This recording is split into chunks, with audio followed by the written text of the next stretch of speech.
You know, when Ryan called me and asked me to come and talk, I just thought he meant come talk to his class. Sorry. It really is. I'm just sitting here thinking about this. There's no way I thought that I'd be doing what I'm doing now when I was sitting where you're sitting now. I looked at this stage and thought about the times I've been on this stage. The last time I had this great honor, along with J.P. Cohen, Jane Blaine, to be on the wall out front. Before that, when I ran for student government, I ran with my cousin Adam. Junior year, I ran for president, he ran for vice president. Our logo was Ryan Squared. Senior year, he was student council president. I was a school board representative. And that was Ryan Squared. And that was the time before I spoke on this stage to the student body, was running for school board rep. The time before that, I was in an air band. And we got 3rd place. You guys don't do that anymore, do you? No. I brought my letter jacket here. I played soccer and ran track.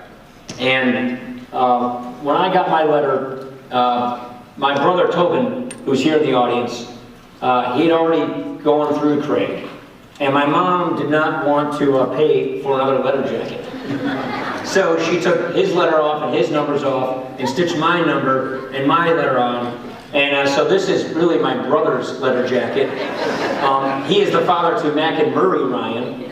And so Mac, I would like to give you this letter jacket to have, and then you'll give it to Charlie when you're done with it, all right?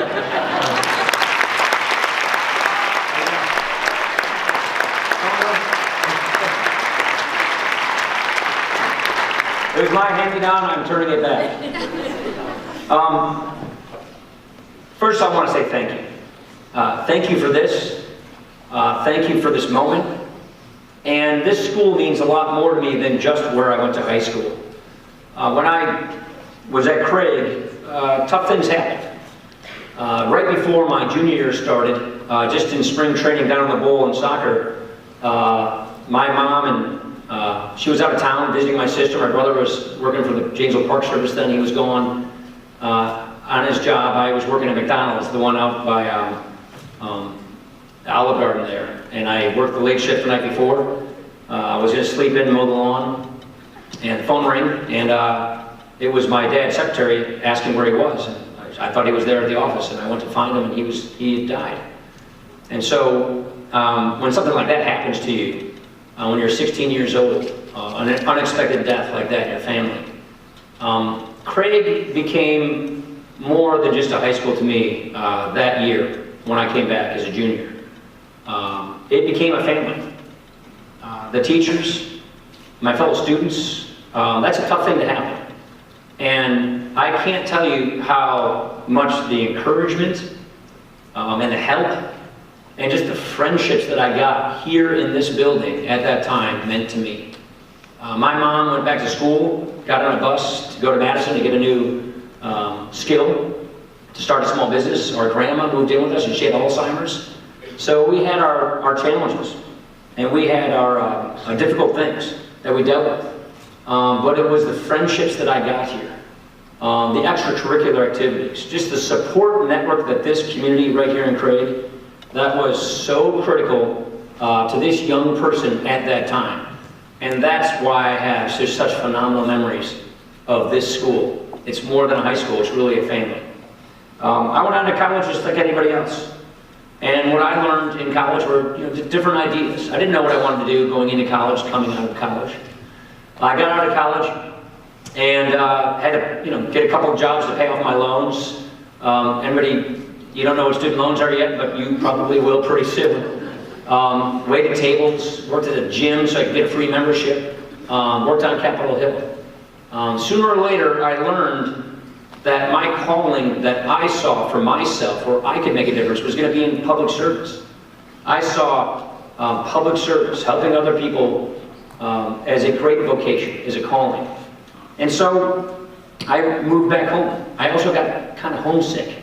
And that's a recurring theme you'll hear here in Janesville. I moved back home when I was 27 years old and ran for Congress. I really didn't think I was going to win, but I ended up winning in the next year. And I've been representing this district ever since then.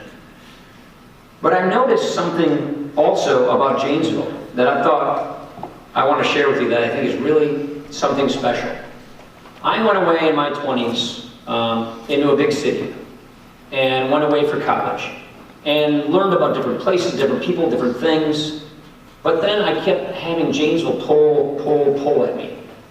You don't see it because you're here living it, but when you leave, you realize just how special a community this is. You realize just how special families are and the relationships we have here really are.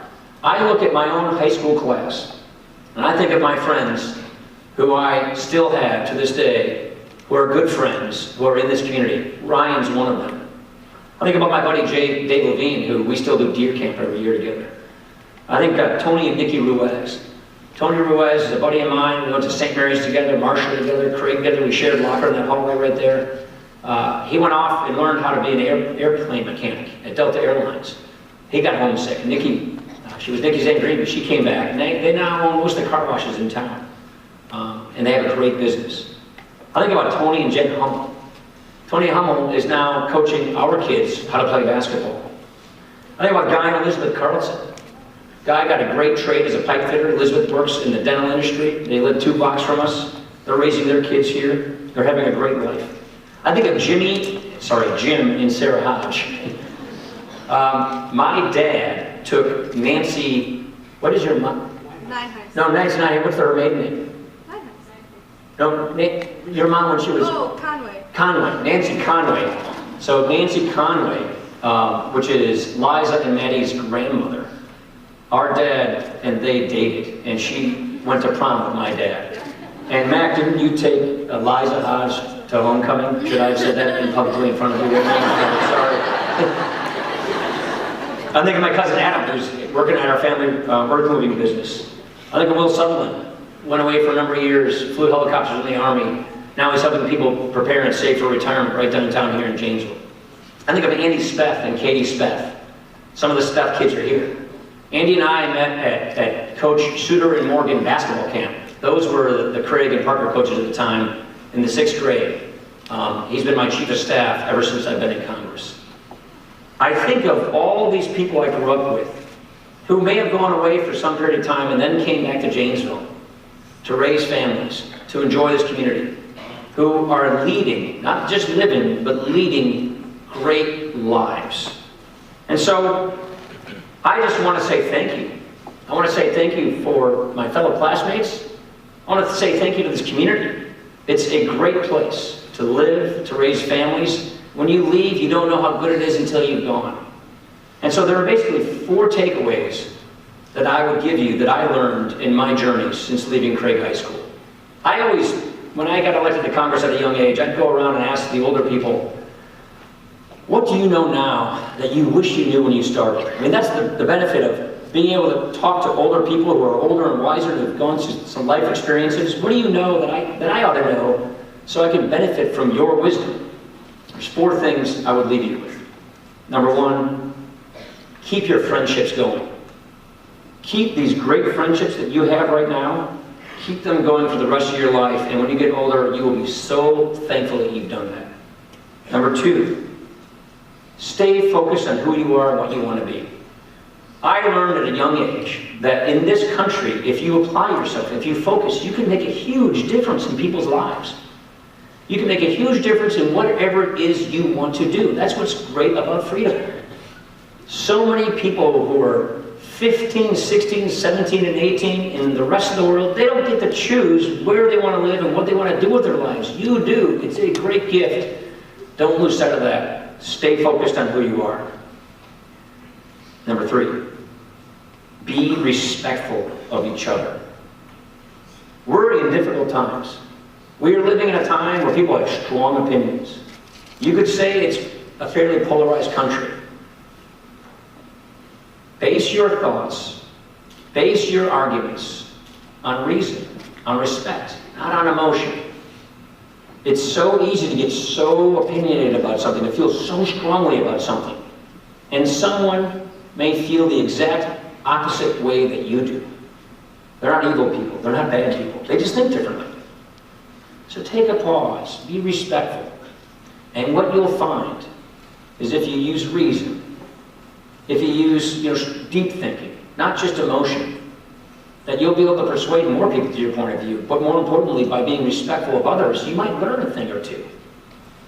That's one thing I wish I had known a lot long ago. Number 4, when bad things happen to you, and bad things are going to happen to you in your life. There's just no two ways about it. It's life. When bad things happen to you, don't let those bad things define you. Don't let those bad things knock you down. Don't let those bad things make you mope. Make those bad things motivate you. Learn from those bad things. When our dad died, we didn't see that one coming. That was a very bad thing. But it didn't define us. It motivated us. So those are just the things that I wish I had known when I was leaving here when I was 18 years old into life. And so all I want to do is say, you do me great honor by doing this. My daughter Liza is going to be a freshman here next year. And not far after that, our sons Charlie and Sam are coming here as well. And so, thank you. Thank you for being a great community. Thank you for this great honor. God bless and go Cougars.